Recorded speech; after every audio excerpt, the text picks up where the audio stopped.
दोस्तों, वोकेबलरी के हम कुछ वर्ड्स करेंगे जो कि आपकी वोकेबलरी को बढ़ाने में मदद करेंगे।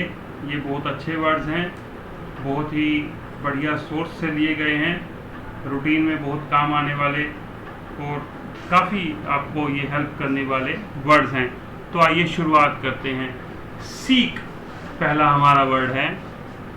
सीक का मतलब होता है कुछ मांगना, कुछ चाहना, कुछ ढूंढना या किसी से आज्ञा लेने के लिए हम अक्सर इसका प्रयोग करते हैं। When we seek someone's permission, जब हम किसी की परमिशन मांगते हैं तो हम सीक का यूज़ करते हैं। एलिगेशन जनरल वर्ड है। एलिगेशन का मतलब होता है आरोप, काफ़ी बार आप लोगों ने सुना होगा। बिड जो है, बिड का मतलब होता है दावा। जब आप किसी चीज़ का कोई दावा ठोकते हैं, कभी कभी बिड का प्रयोग हम साजिश को बताने के लिए भी कर लेते हैं, प्रयास को बताने के लिए भी कर लेते हैं, और कभी कभी आपने देखा होगा कि जहाँ कहीं बोली लगती है वहाँ भी बिड का यूज़ किया जाता है। तो बिड जो है, बिड से ही बिडर बना है। बिडर यानी जो बोली लगाता है। रेवलेशन यानी किसी चीज़ के बारे में कुछ बताने वाली बात। रिवील आपने सुना होगा। रिवील यानी कोई चीज़ बताना, कुछ स्पष्ट करना। रेवलेशन यानी कुछ पर्दाफाश होना, कोई बात सामने आना। क्रिस्टल क्लियर जो फ्रेज है, इसका मतलब है कोई बात पूरी तरह स्पष्ट हो जाना, साफ हो जाना, या किसी चीज़ का पूरी तरह साफ या स्वच्छ होना। अजर्ट जब हम किसी बात को करते हैं तो हम उस बात को बहुत ही दृढ़ता से कहते हैं, बहुत ही डटकर कहते हैं, हक जताकर कहते हैं।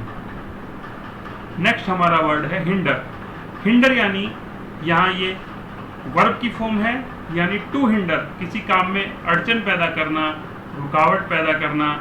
इसी से वर्ड बना है हिंड्रेंस यानी अड़चन। हिंड्रेंस एक नाउन है।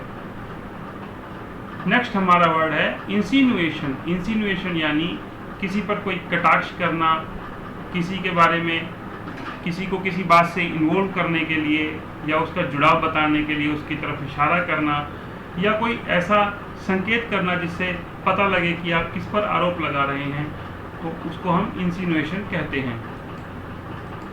नेक्स्ट हमारा वर्ड है एमर्ज यानी उभरना, निकलना। जब कोई चीज़ नई मार्केट में आती है या कोई नया प्रोडक्ट आता है तो वो धीरे धीरे मार्केट में बढ़ता है, एमर्ज होता है, तो इसका मतलब है एमर्ज होना। सो मोटू एक फॉरेन वर्ड है इंग्लिश में। सो मोटू का अर्थ है स्वतः संज्ञान लेना।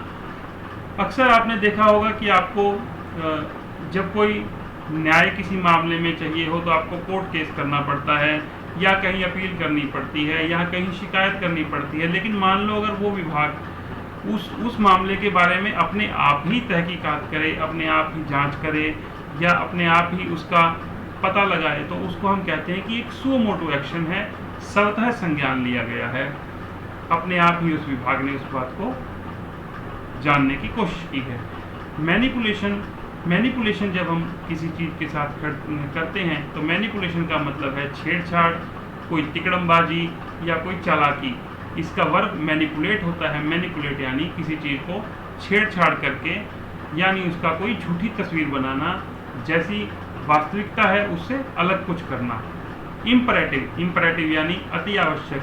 इंग्लिश में आपको हम सिखाएंगे आगे चल करके कभी इम्परेटिव सेंटेंसेस क्या होते हैं, जहाँ ऑर्डर्स या कमांड्स दी जाती हैं, इंस्ट्रक्शंस दी जाती हैं।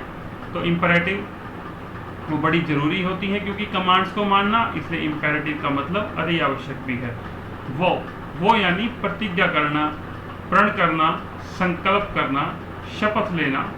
वो रेजर्वोयर दोस्तों हम उस जगह को कहते हैं जहाँ पानी इकट्ठा किया जाता है, जैसे कोई जलाशय हो, कोई तालाब हो, या पानी की स्टोरेज की कोई जगह हो, तो उसे रेजर्वोयर कहा जाता है।